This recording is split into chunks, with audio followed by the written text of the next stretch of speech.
Showings are down 30.9% from last year, but rose 3.8% week over week as buyers appear to be returning to the market to take advantage of the dip in mortgage rates, the lowest rate since last November.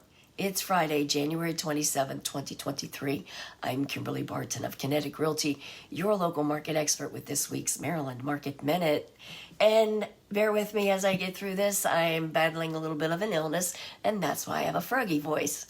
You need to know what the local market is doing, so be sure to subscribe for our weekly updates. Fewer sellers are making pricing adjustments as sellers are coming to the market with realistic expectations and pricing accordingly. Those sellers have been rewarded as more homes went under contract this past week. Since my last report, 591 homes are coming to the market. 641 homes came on the market, down again this week.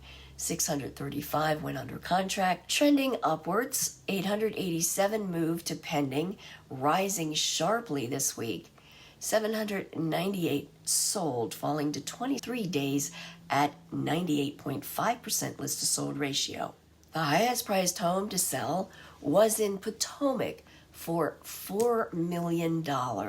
Rentals available fell to 2,154, holding steady at $2,300 per month, and days on the market have also risen to 36 days before lease. Is there a move planned for 2023 for you? I can help, so let's talk.